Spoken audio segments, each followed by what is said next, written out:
wabarakatuh. Selamat datang teman-teman semua. Selamat datang di podcast kami kali ini. Kami dari kelompok 20 sedang mengampu mata kuliah studi kawasan Timur Tengah. Kali ini kita akan membahas mengenai dampak dari COVID-19 terhadap konflik yang ada di Timur Tengah. Kali ini saya bersama dua pembicara yang sudah hadir, yang akan menjawab beberapa pertanyaan yang sudah saya siapkan. Langsung saja, sebelum mengajukan beberapa pertanyaan, sebagai pemantik diskusi, mari kita sapa terlebih dahulu pembicara satu dan dua. Silakan memperkenalkan diri. Pembicara satu terlebih dahulu mungkin. Halo, perkenalkan, nama saya Fatan Litya, atau bisa dipanggil Adit, dari angkatan 2017. Ya, selanjutnya pembicara dua, silakan.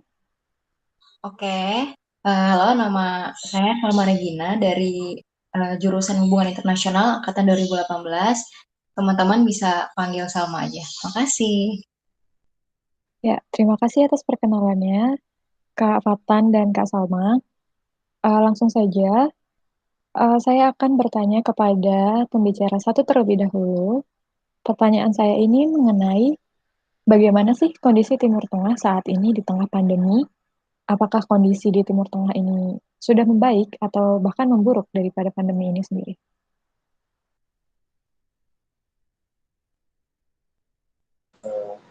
Ya, terima kasih moderator. Jadi jumlah kasus positif dan angka kematian akibat infeksi virus corona COVID-19 ini terus meningkat di negara-negara Timur Tengah. Di negara Irak sendiri itu melaporkan ada 2.069 kasus COVID dalam 24 jam terakhir.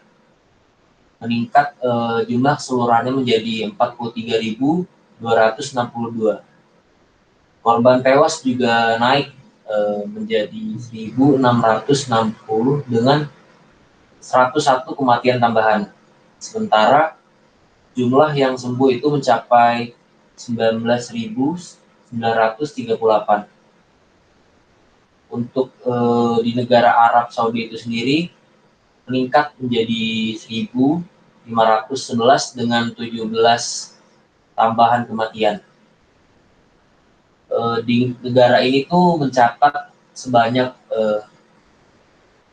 3.927 infeksi, sehingga itu mendorong angka nasional itu menjadi 178.504. Jumlah pasien yang sembuh di Arab Saudi itu juga sebanyak 122.128. Sedangkan di Israel itu jumlah kasusnya itu melampaui 23.000 dengan 621 pasien tambahan. Para pejabat kesehatan mengatakan ada 3 orang lagi yang meninggal akibat virus dan jumlah kematiannya itu sekitar 317. Lebih dari 498.000 orang itu telah tewas di sedikitnya 188 negara dan wilayah sejak pandemi COVID-19 ini muncul di Tiongkok Desember lalu. Lebih dari 9,9 juta kasus itu telah dilaporkan di seluruh dunia dengan pemulihan yang melebihi 5 juta. Menurut angka yang dikumpulkan oleh Johns Hopkins University yang berbasis di Amerika Serikat, AS, Brasil, Rusia, dan India saat ini adalah negara-negara yang paling terpukul di dunia. Oke, baik. Terima kasih atas pemaparan yang sangat menarik. Berarti apabila saya bisa simpulkan, di Timur Tengah sendiri ini keadaannya masih belum membaik. Benar begitu ya, pembicara satu atau Kak Fatan. Lalu selanjutnya saya akan bertanya kepada pembicara dua. Kan tadi sudah dijelaskan oleh Kak Fatan nih, Salma, bahwa di Timur Tengah sendiri itu kasus itu semakin meningkat. Lalu bagaimana dampak virus corona ini terhadap Timur Tengah, yang mana negara-negara di Timur Tengah atau kawasan ini tuh terkenal dengan kawasan yang penuh konflik? Oke, makasih untuk waktunya, Graves dan Kak Fatan. Kalau kita bicara soal pandemi COVID-19 ini menarik ya sebenarnya karena uh, udah lama banget ini kasusnya tapi kayak nggak pernah terselesaikan gitu kan. Kalau kita bicara soal COVID-19, tentunya dengan adanya pandemi ini tuh tidak membawa dampak yang baik untuk Timur Tengah sendiri dan kawasan-kawasan yang mana sering terjadi konflik. Anak-anak muda yang sebenarnya paling berkemungkinan tidak terkena virus tetap ikut unjuk rasa nih di luar menentang pemerintah. Contohnya di Timur Tengah sendiri. Nah, di Timur Tengah protes dilakukan untuk menentang kayak tindakan-tindakan seperti korupsi, kronisme, dan menuntut reformasi. Kelompok elit yang korupsi itu dituduh merampas uang rakyat yang seharusnya disalurkan nih untuk pelayanan umum seperti contohnya rumah sakit. Nah, pengunjuk rasa yang ada di Aljazair atau Lebanon dan Irak itu akhirnya berhasil nih menurunkan seorang presiden dan dua perdana menteri. Demonstran menduduki lapangan utama di ibu kota pada saat itu. Seperti misalnya saya ambil contoh di Irak, mereka tetap berunjuk rasa meskipun sekitar 600 orang itu ditembak mati dan ribuan lainnya tuh luka-luka. Anak-anak muda yang telah menolak perintah tidak turun ke jalan selama berbulan-bulan dan mereka itu tidak akan menikmati ironi bahwa sebenarnya virus corona itu telah memaksa mereka itu untuk tetap tinggal dan stay di rumah. Akhirnya, ketika mereka keluar, mereka akan menghadapi pengaruh buruk dari sistem ekonomi yang memberikan pekerjaan kini tuh semakin buruk gitu kan. Yang terjadi akhirnya peningkatan kemarahan yang semakin parah karena wabah ini sendiri. Gitu, Gre. Wah, menarik sekali ya. Ternyata eh, COVID-19 ini juga membawa pengaruh buruk gitu ya bagi Timur Tengah. Tadi kan Salma juga sempat menyinggung mengenai dampak ekonomi nih. Dampak ekonomi yang seperti apa sih yang semakin memperburuk keadaan yang terjadi di Timur Tengah ini? Oke, gini, kan terhentinya kegiatan dunia itu sudah merusak ekonomi Timur Tengah ya. Contohnya seperti di Lebanon, para pengunjuk rasa yang nyaris jatuh miskin nih karena ekonomi yang hancur. Terus juga sebelum kasus virus terjadi itu menyerbu dan membakar banyak bank yang ada di sana gitu. Konsekuensi ekonomi virus corona tuh bisa kita lihat tuh sebenarnya sudah merusak semua pihak. Mulai dari miliarder minyak nih di Teluk sampai ke pekerja harian di Mesir gitu kan kalau kita lihat. Di negara-negara yang lebih miskin, bahkan jutaan orang tuh hanya bergantung pada uang yang mereka dapat setiap hari. Kalau kita lihat, jika mereka nggak dapat uh, bekerja karena larangan keluar, maka mereka tidak memiliki uang untuk membeli makan kan. Jadi ekonominya tuh kayak terganggu gitu semenjak adanya corona gitu. Padahal mereka juga mencari uang itu untuk tujuan mendapatkan penghidupan yang layak. Tapi karena adanya corona, gimana orang-orang ini ingin memenuhi kebutuhan kehidupan mereka sehari-hari gitu kan. Nah, di sini bicara soal perekonomian, Iran juga membuka kembali perbatasannya tuh agar dapat berdagang gitu. Padahal sebelumnya wabah dilaporkan itu udah banyak banget nih newasin orang, lebih dari 6.000 orang dari 97 yang terinfeksi. Virus corona itu udah melanda sementara apa ya, sanksi-sanksi Amerika Serikat yang telah menyerang ekonomi Iran. Bahkan ibadah haji aja tuh berperan penting pada ekonomi Timur Tengah, tapi bisa kita lihat untuk tahun ini kan ibadah haji diberhentikan dan umroh juga nggak ada kan. Irak yang telah merugi triliunan dolar karena minyak juga bergantung pada jutaan jemaah-jemaah yang datang ke sana gitu. Di Arab Saudi sendiri, kota Mekah itu memberlakukan larangan untuk keluar rumah dan mereka memperkirakan, maksudnya pemerintah dari Arab Saudi itu memperkirakan ibadah haji tahunan pada bulan Juli itu akan dibatalkan kemarin kan, begitu. Baik, terima kasih banyak Salma atas penjelasannya yang sangat menarik. Lalu sudah dipaparkan mengenai bagaimana dampak COVID-19 sendiri ini terhadap kawasan Timur Tengah. Lalu bagaimana sih dengan negara-negara yang hingga detik ini tuh masih terjadi konflik gitu, seperti negara Suriah dan Yaman, yang mana negara Suriah sendiri itu tercatat bahwa terdapat krisis kemanusiaan yang paling besar di masa ini. Mungkin Kak Fatan bisa menjawab pertanyaan dari saya. Oke, terima kasih ya. Jadi untuk negara-negara seperti yang ditanyakan tadi, pandemi COVID-19 ini sendiri tuh terjadi ketika Rusia dan Turki itu dalam konflik yang berusia 9 tahun.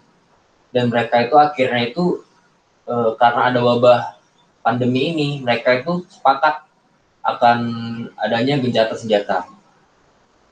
Tetapi wabah yang menyebar begitu cepat di Sangkario Suriah ini membuat kesepakatan penurunan senjata di kedua negara ini belum ada tanda dibatalin sih. Organisasi Pemantauan HAM Suriah menyatakan pada Maret itu mereka itu mencatat ada 103 korban yang tewas di pihak sipil. Wabah ini tuh menjadi jalan bagi Damaskus untuk menunjukkan mereka itu jauh lebih efisien dengan semua wilayah harus kembali kepada mereka. Tetapi upaya pemerintah Presiden Bashar al-Assad ini membutuhkan perginya militer AS baik dari Suriah maupun dari negara tetangga Irak. Dan karena hal itu membuat adanya kosongan yang bisa dimanfaatkan oleh kelompok-kelompok seperti ISIS yang merencanakan mendirikan lagi kekhalifahan mereka. Nah, untuk Yaman sendiri itu baik pemerintahan yang diakui internasional itu maupun pemberontak Houthi itu secara positif itu menyambut seruan PBB untuk melanjutkan gencatan senjata. Namun begitu juga dengan Arab Saudi. Negara yang memimpin sekutunya untuk menggempur Houthi pada 2015 juga bersikap dengan menarik militernya. Tapi aksi tersebut itu cuma sebentar doang. Dari info yang terbaru itu, pekan lalu itu Arab Saudi itu mengumumkan bahwa mereka menggencet rudal balistik yang ditembakkan ke Riyadh. Koalisi yang dipimpin oleh Riyadh itu kemudian melancarkan serangan balasan terhadap Houthi di sana pada hari Senin, bulan 3 tanggal 30 tahun 2020. Tapi ya itu nggak menyurutkan utusan PBB untuk melakukan konsultasi harian guna menghentikan peperangan. Sebabnya itu karena lebih lama konflik di Yaman itu krisis kemanusiaan bakal semakin parah. Dengan dampak virus corona terancam semakin parah, di negara itu bukan cuma layanan kesehatan aja yang kolaps, namun air juga susah didapatkan. Dan 24 juta nyawa juga di sana butuh bantuan secepat mungkin.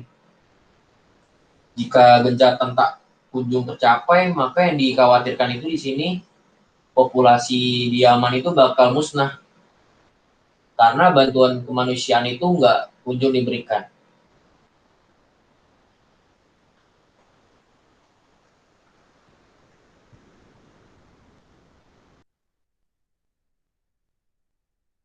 Baik, terima kasih banyak Kak Fatan karena sudah memaparkan dengan baik. Nah, selain negara Suriah dan Yaman, itu juga terdapat negara Libya dan Irak yang saat ini sedang mengalami konflik gitu.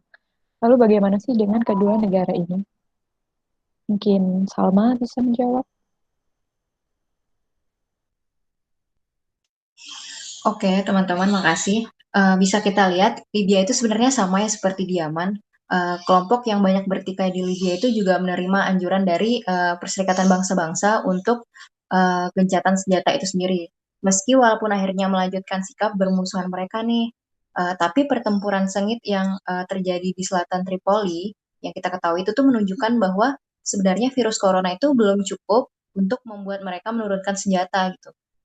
Misalnya Turki memainkan peran dalam konflik ini dengan mendukung pemerintahan GNA yang diakui dunia gitu kan. Dia memprediksi gerak antara bisa semakin sempit jika Barat itu ramai-ramai memutuskan untuk angkat kaki dari Timur Tengah gitu. Rencana itu tuh menguntungkan tentara utara yang dipimpin sama si Khalifah dari Haftar gitu kan. Dan disokong oleh Rusia, Mesir, dan juga Uni Emirat Arab. Karena paling parah itu terdampak COVID-19, negara barat itu untuk saat ini akhirnya tidak mengerahkan sumber daya bagi kebijakan luar negeri mereka gitu. laporan dari International Crisis Group itu tuh bilang kalau Eropa itu belum tertarik menangani konflik karena masih sibuk meredam wabah di negara masing-masing.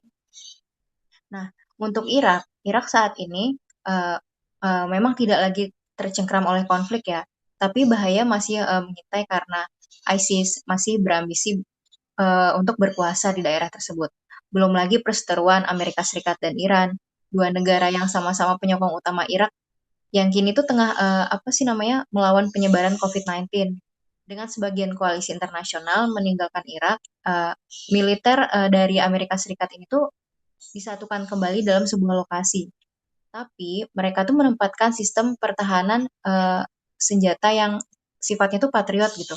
Langkah yang menuai kecaman terheran sekaligus dikhawatirkan akhirnya itu bisa memicu apa ya eskalasi baru gitu teman-teman. Eh, Cukup segitu sih kalau menurutku tentang gimana konflik di Yaman sama di Irak. Baik, terima kasih banyak Salma atas penjelasannya. Nah, setelah kita mengetahui dampak yang disebabkan oleh COVID-19 di Timur Tengah ini sedemikian rupa, dan juga kan ada beberapa negara yang di Timur Tengah ini terkena dampak dari COVID secara parah gitu ya. Lalu bagaimana sih respon dari pemerintahan di Timur Tengah ini sendiri? Oke, terima kasih. Jawabannya mungkin singkat aja kali ya. Kalau kita lihat dari angka COVID-19 yang semakin meningkat setiap harinya itu, maka respon pemerintah dalam menghadapi pandemi COVID-19 ini belum bisa dinilai efektif. Contoh aja Iran.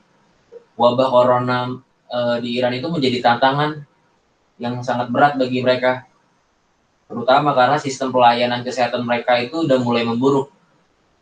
Belum lagi ditambah sanksi dari Amerika Serikat yang menghentikan segala bentuk kerjasama antar dua negara itu setelah Amerika Serikat menarik diri dari kesepakatan nuklir Iran.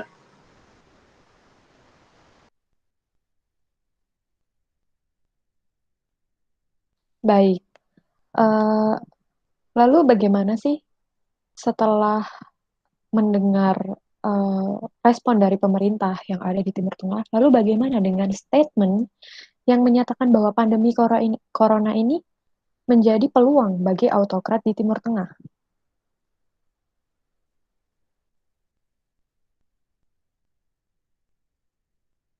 Mungkin Eh, Salma bisa menjawab. Oke. Makasih Greg untuk waktunya. Eh, Rangkaian kebijakan yang diambil pemerintah di seluruh dunia itu bisa kita lihat tuh menghambat laju penyebaran virus sebenarnya itu serupa gitu ya satu sama lain kalau kita lihat sampai saat ini. Namun rezim atau autokrat memahami situasi krisis sebagai peluang ini tuh kekuasaan mereka melalui strategi yang represif. Contohnya nih seperti putra mahkota Arab Saudi menangkap kaum oposan di barisan sendiri, termasuk saudara kandung terakhir ayahnya sendiri nih, Pangeran Ahmed gitu kan.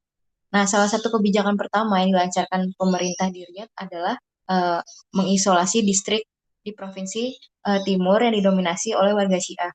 Nah, pada saat yang sama, rezim Saudi juga terkesan ingin memanfaatkan nih wabah yang terjadi sebagai jalan keluar dari masalah dalam tanda kutip petualangan politik di luar negeri. Nah, baru-baru ini juga pemerintah tuh memberlakukan pengangkatan senjata di Yaman, meskipun belum jelas apa yang akan terjadi setelah senjata tersebut diturunkan lagi gitu kan. Nah, Arab Saudi sejak lama tuh diketahui tuh udah lama nyari jalan keluar dari perang yang tidak hanya membebani keuangan negara, tetapi juga menyisakan ruang reputasi pemerintah di dalam negeri. Teman-teman bisa kita lihat kalau COVID-19 itu kan adalah tantangan politik dan sosial bagi semua negara di dunia kan. Bisa kita ketahui karena dampaknya itu yang besar banget gitu. Tapi saat yang bersamaan juga, upaya meredam wabah COVID ini membuka kesempatan yang emas gitu, membuka peluang besar bagi sejumlah autokrat di Timur Tengah, terutama mereka yang masih berada di tengah proses konsolidasi kekuasaan seperti Mesir atau yang sedang menghadapi perubahan pada eh, struktur pemerintahan yang serupa di Arab Saudi. wabah COVID-19 ini bisa kita lihat tuh membuka jalan bagi aktor baru, teman-teman, untuk memperluas pengaruhnya eh, melampaui batas negara layaknya Uni Emirat Arab.